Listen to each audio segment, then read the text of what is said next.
Datuk Timbalan yang dipertua, saya bangun untuk mengambil bahagian dalam perbahasan belanjawan tambahan yang ada di hadapan kita.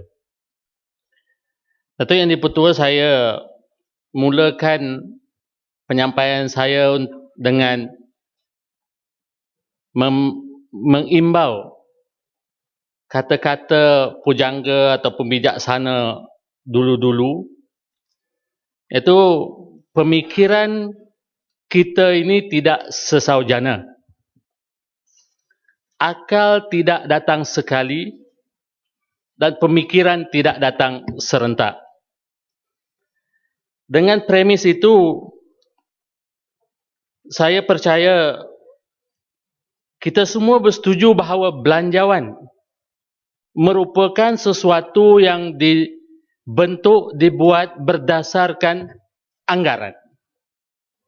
Jadi anggaran belanjawan itu dengan premis yang saya nyatakan tadi, iaitu pemikiran tidak datang serentak, akal tidak datang sekali, tentulah ia bukan merupakan instrumen yang bila dicipta, dibuat terus sempurna dan tidak punya kecacatan dan kekurangan.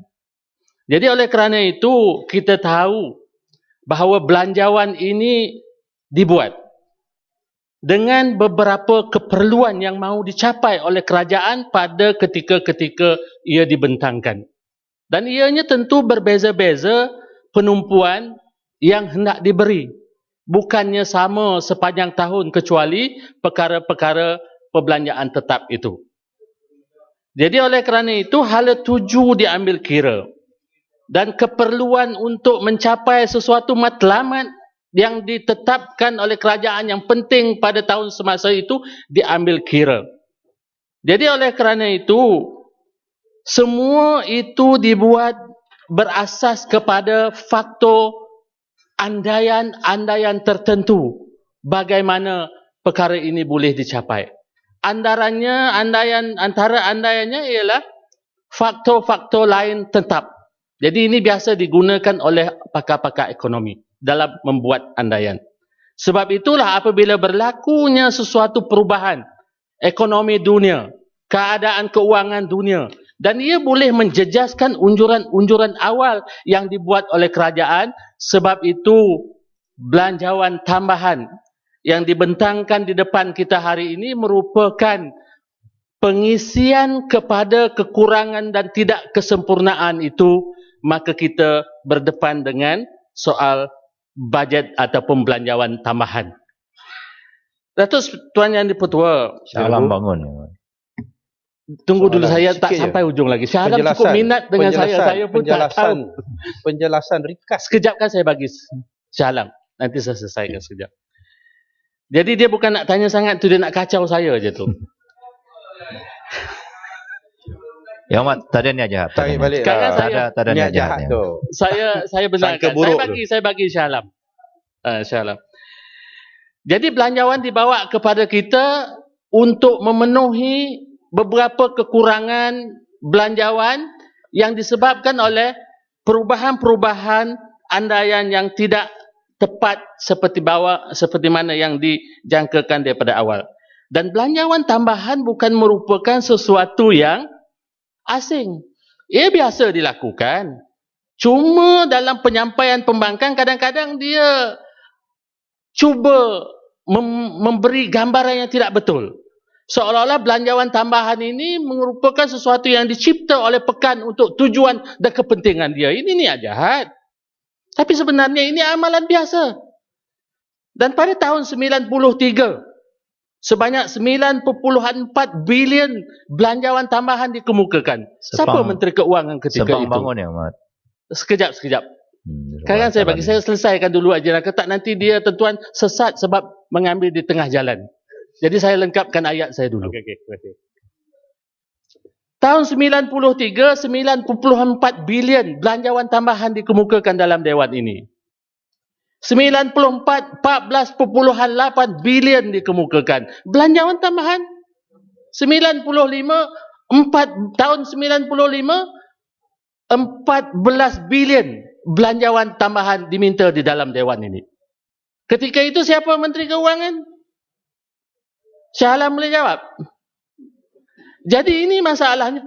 Saya bagi Shah Alam, tapi saya nak habiskan ni dulu. Bagi Tak, dia minta saya jawab. Tak, saya jawab nanti kemudian jawab. Tak, bukan tadi minta Kemudian saya jawab. saya jawab. Habiskan itu. Tadi kan suruh saya jawab. Saya bagilah lepas Bukan. ni. Bukan sekarang. Lepas ni. Okey. Jadi belanjawan tambahan ini dikemukakan untuk memenuhi tuntutan-tuntutan dan kekurangan-kekurangan yang tidak terjangkau oleh pemikiran semasa kita menciptanya pada belanjawan asal dulu. Dan ini bukan perkara asing. Tetapi bila dikatakan belanjawan tambahan ini digunakan oleh pekan untuk tujuan dan kepentingan politik, itu tidak betul. Yang betulnya digunakan untuk kepentingan negara dan rakyat di negara ini dalam konteks kita memberikan dan menyampaikan rakyat diutamakan itu. Sekolah Kedah bangun ya, Mat. Jadi saya bagi Shah Alam lah dulu. Dia galak sangat bangun ni. Tapi Ya, jangan Shah Alam. lama lah YB Shah Alam. Sikit je. Ya. Saya pun bukan nak berucap. Sekarang saya berucap bila giliran saya. Terima kasih kepada Jerebu yang agak jerebu hari ini. Saya Yang itu pun tak ada niat jahat, saya tahu ya. tak ada niat jahat tu. Hakikat. Agak jerebu. Persepsinya dan hujahnya. Ya. Kita tak nafi bahawa bajet tambahan ini merupakan satu perkara yang boleh diamalkan, dan kiranya ianya tidak boleh diamalkan sudah pasti ianya akan ditolak awal-awal. Tetapi untuk mengatakan bahawa bajet tambahan itu merupakan satu perkara biasa yang tak perlu kita bahas dan tak perlu kita persoalkan adalah satu kenyataan yang terlalu longgar, ya. Kita akui bahawa ianya merupakan satu perkara biasa, lebih-lebih lagi di bawah Kerajaan Barisan Nasional. Saya dah duduk dalam Dewan ini dah 5 tahun, memang tiap-tiap tahun. Kadang-kala 2 kali, kadang-kala ada pernah sampai 3 kali. Dan ini menunjukkan bahawa anggaran yang asal yang dibuat itu tidak tepat dan jauh lari daripada apa yang sebenarnya. Ya? Dan apabila dikatakan bahawa tambahan adalah disebabkan oleh perubahan-perubahan yang berlaku di dunia, ya, seperti mana yang disebutkan oleh Yang Berhormat Jelebu di dalam ucapan dia, saya mintalah dijelaskan apakah perubahan-perubahan dunia yang telah berlaku yang menyebabkan bahawa bajet tambahan ini perlu diadakan, ya. Ini Jerebu dah sebut ianya disebabkan oleh perubahan-perubahan dunia. Harap diperjelaskan perubahan apa, ya, dan mengapa ada andaian-andaian, sedangkan jumlah besar dalam soal bajet ini adalah emolument, gaji. Ya, bagaimana ianya merupakan satu perkara yang tidak boleh dianggarkan terlebih dahulu, ya. Saya minta kalau boleh Jelebu sila perjelaskan. Terima kasih. Terima kasih Abang Shah Alam.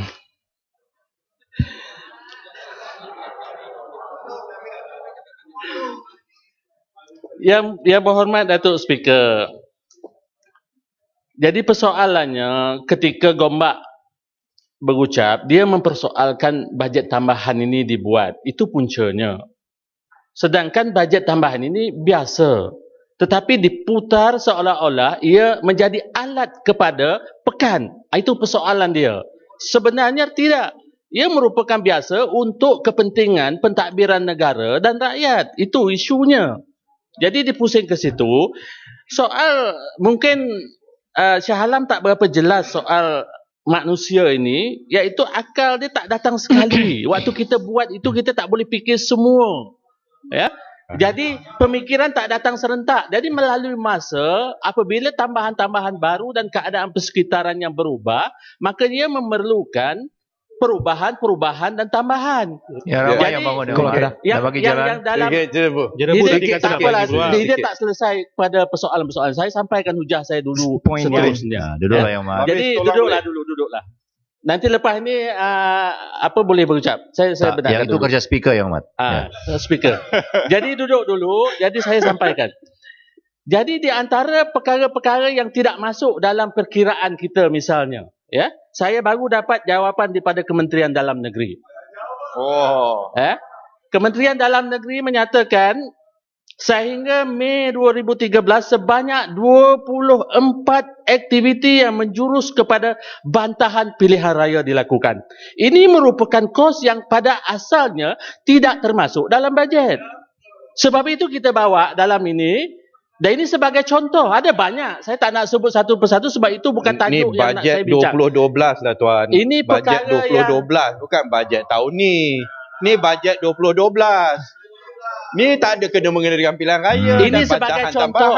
Sebagai contoh. 2012 bukan 2013 sebagai contoh. Bagaimana perkara-perkara yang tidak terfikir dan di luar daripada yang dijadualkan sampai waktunya perlu ditambah oleh kerajaan, dan inilah sebabnya bajet dan belanjawan ini dikemukakan kepada Ya, kita. Batu bangun lagi, Mat. Jebu Sepang sikit dan saja. Batu. Dato' yang dipertua. Tak bagi jalan lah tu. Sikit lah. Tadi kata nak bagi je bu, ya? Saya habiskan sikit je lagi. Tak apalah, saya nak masuk tajuk soal hutang. Ni labis dulu. Terima kasih. Terima kasih, Jelebu. Sebenarnya kita faham bahawa bajet supplementary ini diadakan. Tetapi apa yang paling penting, apabila bajet supplementary diadakan, dia melihat terdapat peningkatan pendapatan baru dilaksanakan. Oleh itu, kalau kita lihat dari segi setiap kali anggaran defisit dengan defisit yang sebenarnya, kerajaan dapat memastikan bahawa defisit yang ingin dicapai itu melebihi atau boleh dikatakan meet expectation. Sebagai contoh, dalam tahun 2010, walaupun terdapat supplementary budget, expected deficit pada masa itu adalah 5.6%. Tetapi walaupun diambil kira supplementary budget, expected deficit masih boleh dikatakan lebih memuaskan 5.4%. Maka bajet supplementary yang kita lihat kebanyakan adalah berdasarkan subsidi. Maka ia adalah perlu untuk memastikan kita mengurangkan kos kehidupan rakyat. Terima kasih. Ya, boleh, Batu boleh, bangun sikit, ya, Mat. sikit saja. Okey, sila. Saya seolah-olah menteri sudah jawab sebelum kita dengar. Saya nak dapat pandangan Jelebu. Pertama sekali tadi mengikut hujah Yang Berhormat bahawa kita tak boleh jangka. Sama ada ini bermaksud Jelebu fikir Yang Berhormat pekan tidak ada pemikiran yang cukup jauh untuk menjangkakan perkara-perkara ini berlaku. Kalau ini pemimpin Jelebu, lebih baik Jelebu duduk atas sana. Sebab boleh dah. Ya. Kedua perkara yang kedua ialah kalau Satu soalan ke dah dua. apa yang tadi Jelebu sebut, katakan ini adalah perkara yang kita adjust sebab ada peningkatan pendapatan. Tapi peningkatan pendapatan tidak diketahui semasa berbelanja. Sebab apa yang kita belanja dah dibelanjakan, kita baru tahu peningkatan itu selepas dibelanjakan. Adakah ini bermaksud pemimpin pekan ini sudah ada pandangan yang lebih jauh? Dia tahu pendapatan boleh meningkat. Pakai pandangan dulu. Kawan daripada Setiawangsa. Lalu, boleh tak saya cadangkan bahawa pandangan Jelebu tadi ialah maksud bajet tambahan ini ialah contoh di antara 12 bilion yang telah kita bincangkan ini, terdapat 30% adalah subsidi gas, cecair dan diesel, petrol dan bahan tunai, dan juga termasuk dalam bajet tambahan ini. Sudah tentu ia agak sukar untuk kerajaan membuat bajet tambahan secara spesifik dan sebagainya, kerana ini bergantung kepada perkembangan ekonomi. Jelebu tadi kata nak bagi. Boleh ya? Tuan yang dipertua. Okey, terima kasih. Nanti banyak sangat soalan tu saya pun dah hilang punca. Nah. Tak apa, Jelebu bukan menteri tak payah jawab pun. Boleh ya? Sikit je? Sikit saja. Okey, terima kasih. Terima kasih Yang Dipertua, terima kasih Jelebu. Jelebu, kalau kita bukan Jelebu.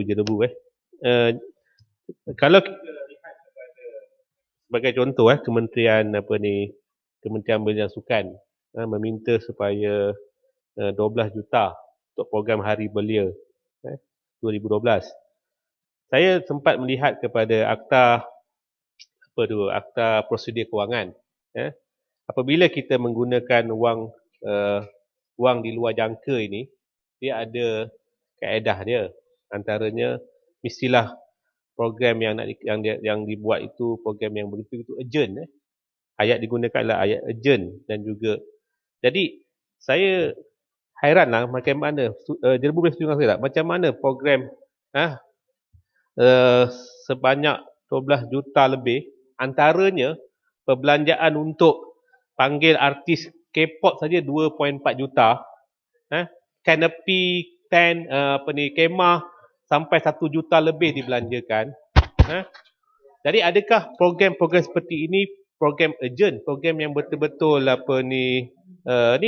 atau semata-mata untuk pilihan raya? Jadi ini perkara yang kita telah membazir wang ni. Jadi kita patutnya kita gunakan wang daripada Cukup.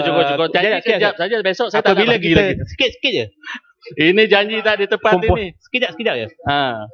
Jadi Sepang macam Belanda dapat tanah. Ya, ringkaskan lah, Mat. Apabila kita guna wang daripada tabung wang jangka tu, wang luar jangka tu, sepatutnya dia betul-betul wang yang betul-betul diperlukan oleh rakyat dan sebagainya. Bukan wang semata-mata untuk mendapat faedah politik. Mat, cukup ya. Yang Maju Lebu, masa dah habis Yang Mat, boleh golong. Okay. Terima kasih. Jadi mudah je bercakapnya, orang lain yang banyak bercakap. Tak bagi kan kata tak sporting. Tak, minta sikit Jelebu sikit.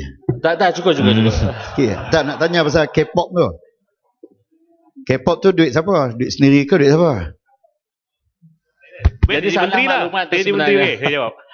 Yang disebut oleh Sepang tadi itu perbelanjaan itu dibuat oleh swasta. Jadi inilah sangkaan-sangkaan dalam ucapan hujah kita yang kadang-kadang tidak memberi manfaat, tetapi lebih kepada soal kepentingan sokongan dan politik masing-masing.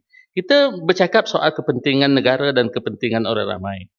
Jadi oleh kerana itu macam yang dibangkit oleh Batu, itu bolehlah, bukan mengatakan pekan tidak bijak dan tak dapat menjangka, tetapi sudah tentu premis yang awal saya nyatakan tadi itu, kita berfikir ini tak boleh terjangkau oleh kita semua perkara dengan tepat untuk masa depan. Itu asas dia. Jadi oleh kerana itu bukan kata pekan tidak dapat menjangka, jangkaan dia tu mungkin pendapatan sebanyak ini, tetapi in reality-nya tak sampai tahap itu. Jangkaan perbelanjaan kita banyak ini, tetapi bila dengan keadaan-keadaan di luar daripada apa yang kita jangka, maka perbelanjaan kita meningkat. Jadi oleh kerana itu dibawa di dalam dewan ini untuk membuat tambahan. Tetapi kalau sekiranya dibawa ini dengan tujuan untuk niat tertentu, kepentingan politik dan bukan kepentingan rakyat dan negara, saya sendiri pun tidak bersetuju. Tetapi ini dibuat untuk kepentingan rakyat dan kepentingan negara. Jadi Gombak saya fikir tak apalah, saya tak ada masa lagi, nanti mencerahlah tempat yang lain. Jadi minta maaf lah ya Obi Gombak. Jadi saya tak ada masa, speaker pun dah bagi tahu saya dah masa dah habis. Ya, saya minta gulung lah. Jadi saya ada satu perkara je lagi untuk penggulungan ni Datuk Speaker, iaitu berkaitan dengan hutang negara. Ya, kita memang bimbang apabila disebut masalah hutang kepada negara ini.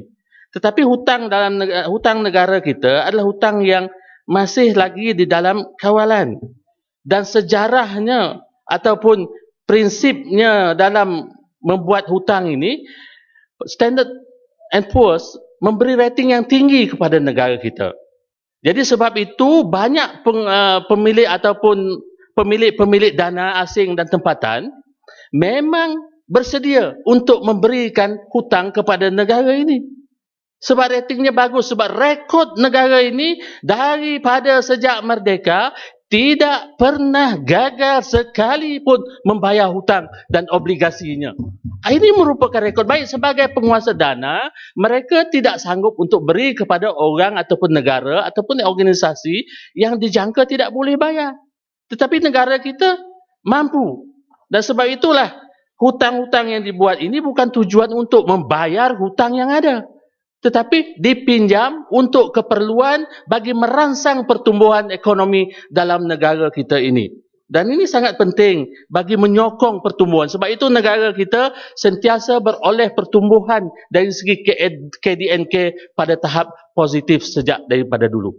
Jadi Tuan Yang di-Pertua, saya fikir faham bahasa tangan yang ditunjukkan kepada saya tu.